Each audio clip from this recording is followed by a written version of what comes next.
Hi hello ನಮಸ್ಕಾರ friends, ಹೇಗಿದ್ದೀರಾ ಎಲ್ಲ? ಈ ಫಿಗರ್ ಎಲ್ಲೋ ನೋಡ್ದಂಗೈತಲ್ಲ. ನಂಗೂ ಹಂಗೆ ಅನ್ನಿಸ್ತಾ ಐತೆ.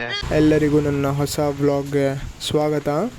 ಸೊ ಇದಕ್ಕೂ ಮುಂಚೆ ಒಂದು ವಿಡಿಯೋ ಪ್ಲೇ ಆಯಿತು, ಎಲ್ಲರೂ ನೋಡಿರ್ತೀರ. ಸೊ ಇದು ಕೂಡ ಅದೇ ಸೇಮ್ ಬ್ರಿಡ್ಜ್. ಸೊ ಆ ವಿಡಿಯೋ ಶೂಟ್ ಬಂದುಬಿಟ್ಟು ಸಮ್ಮರ್ ಟೈಮಲ್ಲಿ ಆಗಿರೋದು, ಬಟ್ ನಾವು ಮಳೆಗಾಲದಲ್ಲಿ ಬಂದಿದ್ದೀವಿ. ಸೊ ಡಿಫ್ರೆನ್ಸ್ ಇದ್ದೇ ಇರುತ್ತೆ. ಸೊ ಈ ಬ್ರಿಡ್ಜ್ನ ಸುತ್ತಮುತ್ತ ನೇಚರ್ ಅಂತೂ ಸಖತ್ತಾಗಿದೆ ಮತ್ತು ತುಂಬ ಗ್ರೀನರಿ ಆಗಿ ಕೂಡ ಇದೆ. ಈ ಬ್ರಿಡ್ಜ್ ಬಂದುಬಿಟ್ಟು ಗೋವಾದಲ್ಲಿ ಲೊಕೇಟ್ ಆಗಿರೋದು. ಸೊ ಇದ್ರ ಲೊಕೇಶನ್ ಕೂಡ ನಾನು ಕೆಳಗಡೆ ಶೇರ್ ಮಾಡಿರ್ತೇನೆ. ನಿಮಗೂ ಈ ಬ್ರಿಡ್ಜ್ ಇಷ್ಟ ಆಯಿತು ಅಂತ ಹೇಳಿದ್ರೆ ನೀವು ಕೂಡ ವಿಸಿಟ್ ಮಾಡಿ. ಈ ಕಣ್ಣಲ್ಲಿ ಇನ್ನೂ ಏನೇನು ನೋಡಬೇಕು ಕಾಣೆ. ಈ ರಿವರ್ ಪಕ್ಕದಲ್ಲಿ ಎಷ್ಟು ಬ್ಯೂಟಿಫುಲ್ಲಾಗಿ ರೆಸಾರ್ಟ್ ಎಲ್ಲ ಕಟ್ಕೊಂಡು ಎಷ್ಟು ಬಿಂದಾಸ್ ಆಗಿದ್ದಾರೆ ಲೈಫ್ ಮಾತ್ರ. ಆದರೆ ಈ ಬ್ರಿಡ್ಜಿನ ಒಂದು ಡಿಫಾಲ್ಟ್ ಅಂತ ಏನು ಹೇಳಿದ್ರೆ, ಇಲ್ಲಿ ಹೆವಿ ವೆಹಿಕಲ್ಸ್ ಏನೂ ಬರೋಕ್ಕಾಗಲ್ಲ. ಓನ್ಲಿ 4 ವೀಲರ್ ಅಷ್ಟೇ ಹೋಗ್ಬೋದು.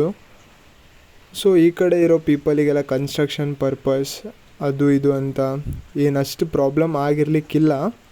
ಬಟ್ ಆಲ್ಸೋ ಈ ಬ್ರಿಡ್ಜ್ ಬಂದುಬಿಟ್ಟು ತುಂಬ ಹಳೆ ಕಾಲದ ಬ್ರಿಡ್ಜ್, ತುಂಬ ಸ್ಟ್ರಾಂಗ್ ಆಗಿ ನಿಂತಿದೆ.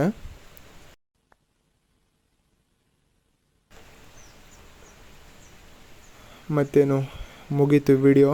ನಾವು ಸಿಗೋಣ ಇನ್ನೊಂದು ವಿಡಿಯೋದಲ್ಲಿ. ಈ ಬ್ರಿಡ್ಜ್ ನಿಮ್ಗೆ ಇಷ್ಟ ಆದರೆ ಲೈಕ್, ಕಮೆಂಟ್, ಶೇರ್ ಮಾಡಿ. खत्म. Bye bye, ta ta, goodbye, गया.